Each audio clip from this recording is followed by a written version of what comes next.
I think a good place to start about how we came up with the title is that we just like opened Danny's sketchbook and we just started like writing words down. And it was even before we were like thinking of a title, like we just were writing down things that each other were saying that we thought were interesting as we were talking about our own works to each other. And so that's kind of how we started, was just this like, let's start writing things down, because we didn't really know how we were going to get to the title of the show, but we knew we had to get it by the end of the day. And so it just started with like phrases and going back and forth just about like our own practices, like what the action is of our practices, whether it's like seeing, watching, documenting. So it sort of started with just like throwing out the action of what we do when we're photographing. Yeah, and we were just kind of writing phrases down about each other's work that as we were talking about it, and just started picking out words, and then it just kind of fell together. And I think something we found in common with each other's practice is like sort of the relationship of like the landscape or just like our subjects. And we don't really like, we know we're going out if we have our camera in our hand to photograph, but we're not really like looking for a specific thing. Like at least it's this conversation of sort of this like impulsive sort of action. And so it's like, there's a moment that we sort of realize like there's significance to, so we're gonna photograph that, but then also just that relationship between us seeing through the lens and seeing the subjects or the landscape or whatever it might be that's catching our attention, water, like the sky, that there's sort of this like action of sort of our eyes following, you know, it's like we're open to everything, and it's like where do our eyes sort of like find this moment. But then it also is connected to like the audience. So when like people are here in the gallery looking around, what is that action that they're also doing that's like connects to us as like the photographers? And so that's also like you walk into this space and there's like all these images in here, and you know, where does the audience's eye fall as they're looking at the same image we were looking at from the start? I think a place to start with that of like what is the pattern that, or something that we, like a tool or a starting point we have. And I think something we both talked about was just like the perspective. So whether we're like, our advantage point is that we're like positioned lower or higher, that there's always this like varying perspective. So some of the work, there's this varying perspective. So some of the work you see us sort of like looking up to the subject, and then there's some where we're sort of looking down or straight ahead. And I think that was sort of something that we talked about in the beginning of like having this variety of perspective with the work. Yeah, I think for like subjects too, we kind of identified some similar things that we've photographed, such as water, like with the waterfall or with subjects at the lake, and kind of identified those are two things we're kind of always looking at and studying, and yeah.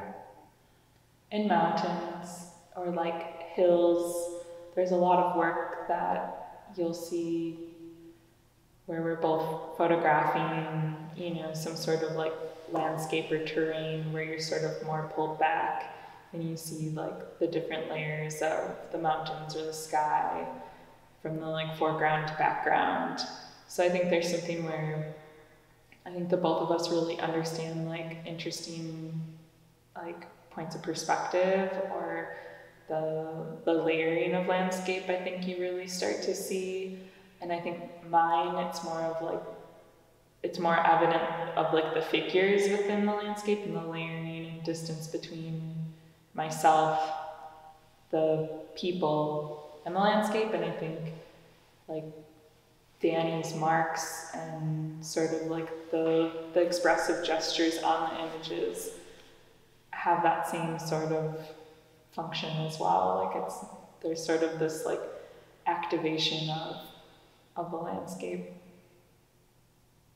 I think for me it's like a combination of the two. Like sometimes I'll have a premeditated idea of what I want to photograph, and I'll go and photograph it, and then it always ends up being something kind of different than what I imagined. And that's what's exciting to me about photography, is that things are always changing with light and time. And it's part of the reason I started wanting to paint and draw on photographs, so I could like have this envision of something, or maybe I saw something without a camera and I made a drawing of it, and then I went back and photographed it. So it's kind of like these different ways of looking at one subject. So for me, it can come both, you know, I might see something and then go back to it, or I might have this idea of I want to go photograph something and then go and photograph it. It depends, I think, a little bit of both for me. I would agree. I think there's always sort of an understanding of the landscape that we're going in. Like Danny and I have both talked about like our interests in photographing water or like near bodies of water. And I think we all sort of gravitate towards like the edge of water. It's a very natural thing. So that's sort of this plan side of the going out and photographing, but then you have to sort of be prepared for that like kind of impulsive or just like kind of stumble upon moment. Like there's an image of mine where I was just like out walking with another artist, and she's walking up this hill and there's this shrub, and there's just like this moment where I just like snapped the image, and she's sort of like the same size as the shrub, though there's sort of this this like stillness of it. Like there's just moments that you kind of just have to trust yourself and snap, and you don't really know why. And Danny and I both work on like within film photography too. It's not always digital, so you know, you kind of have to have that like chance, because you're not looking at a screen to see if, you know, your exposure is correct or your framing's right, that you're just sort of like stumbling upon something. So you can't really like put too much planning into it, because you don't know if the image is even going to turn out in the end. So there's a lot of like disconnect you have to have with planning something. Like you're just like, okay, I'm going to go out and shoot, and whatever it is going to be what it is. And I think that's sort of like that combination of it, where some of it is planned, maybe the location, but the like what you're going to come across is like definitely by chance. But I like that personally. Like I was obsessing too much over the images I was taking when I was shooting digital.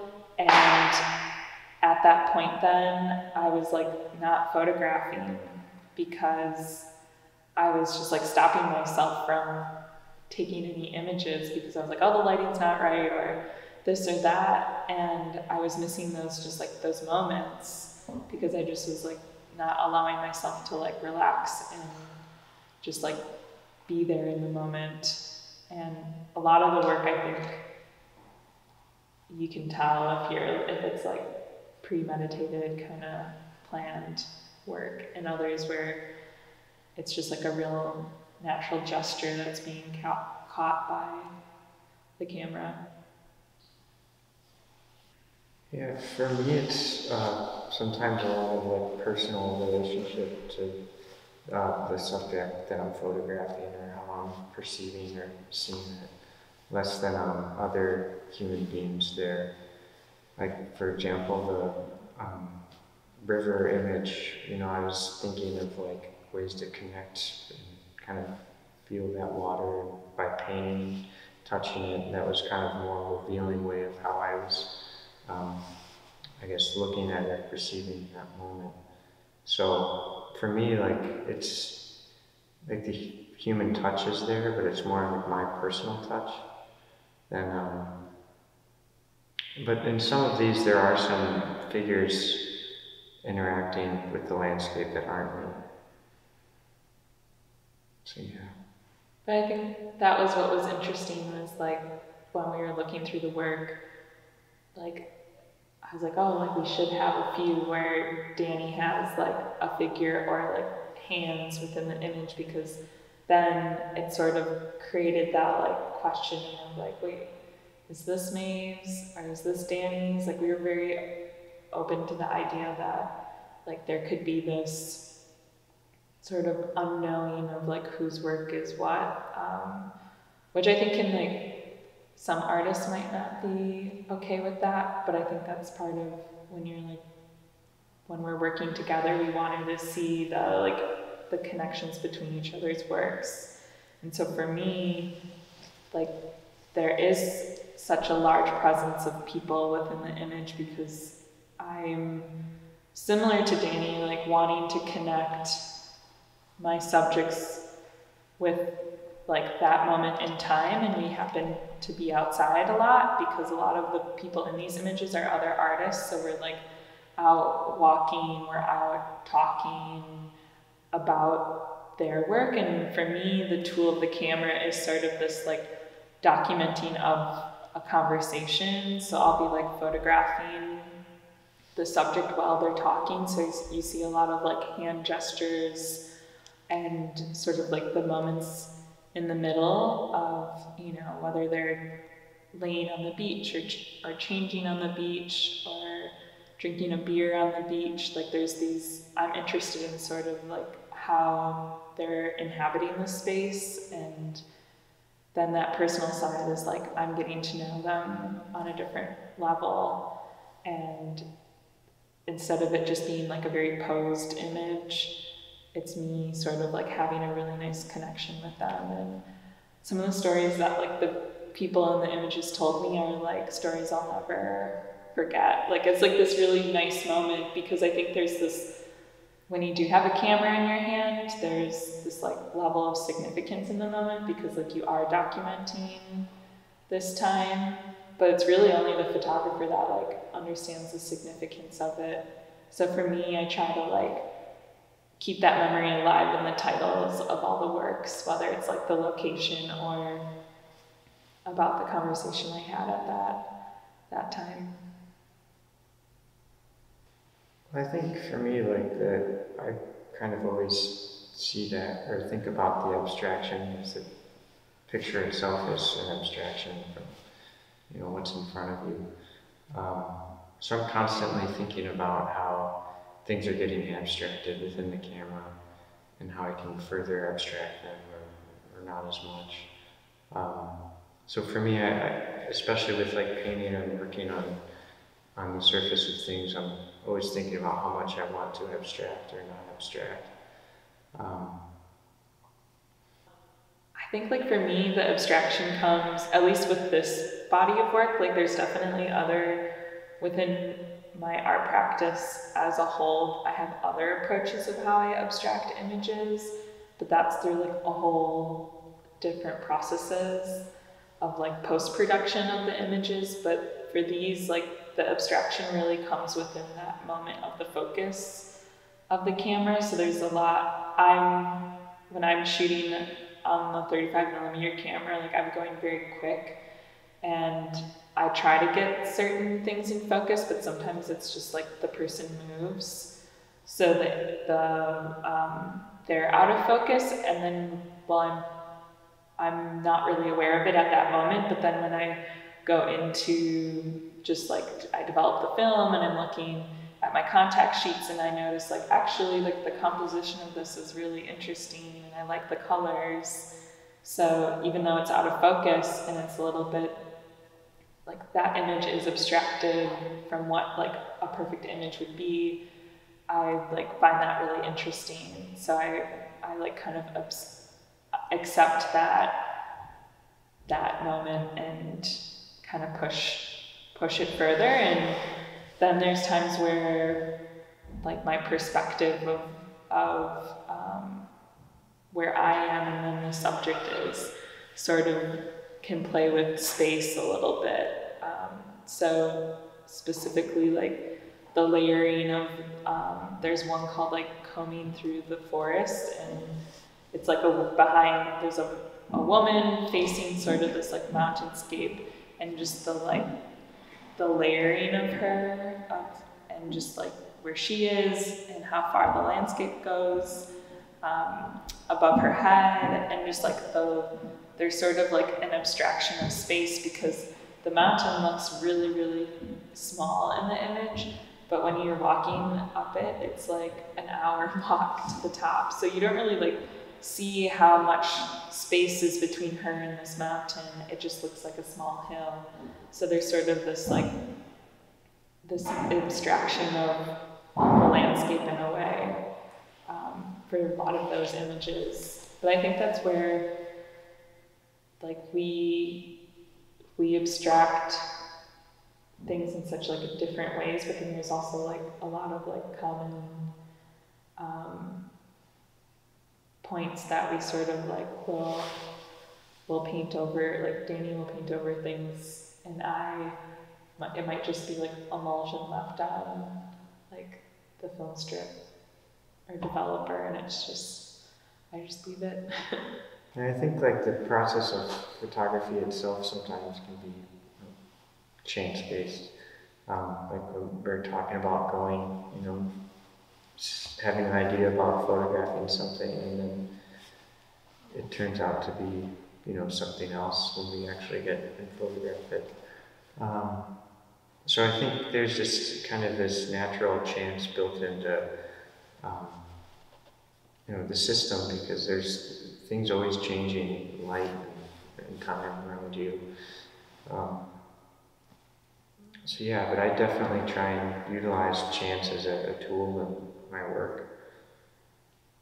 I think we approach chance in, a very controlled way. Like, you could say, like, kind of use it as an easy way out, but we also know how to craft an image too. Like, we've spent enough time photographing and for me filming, like, that I know, like, the right lighting, and I know, like, we know the rules that we're supposed to follow, but I think then you start to just, like, trust yourself. And so for us, I think it's also, like, that chance comes with, like, trusting ourselves, where we're like, okay, let's try something new and, like, trust this approach or trust the composition, and then we're able to, like, take images quickly in a way and not fuss over them so much, but it's because we can kind of trust ourselves that, like, the composition is going to be, like, kind of this intuitive approach, and then we might only like one image out of, like, that role or one image out of that day. So I think you just sort of, there's like this chance comes with trust, but chance also in our photography comes with, like, I don't know, like there's like this level of experimenting that we're doing where we have to, like, be okay with the result. I mean, I think it depends on what subject I want to photograph or look at, but sometimes color just brings something more out of what I'm looking at for me versus black and white. But black and white is kind of another abstraction for me. It's a way to kind of change things into darker or lighter tones. But with the muted colors, I think I just think in black and white a lot, and so when I think about color, I don't think very vibrant. But yeah, color just brings a different mood, and allows, it depends on the subject I'm looking at, I guess, and what I want to do with it. I think the nostalgia comes from just the film side of it, that there's sort of this, I don't know, there's like a texture to it. If I'm gonna use the word nostalgic, it would be that sort of whether it's like the graininess or the contrast, like the balance between the whites and the blacks of the images. But I think for me, to go back, the color selection, I would say it's the color versus black and white. It's definitely based on the subject. So if it's like a person, for me, I'm interested in, based on the character of that person, using black and white.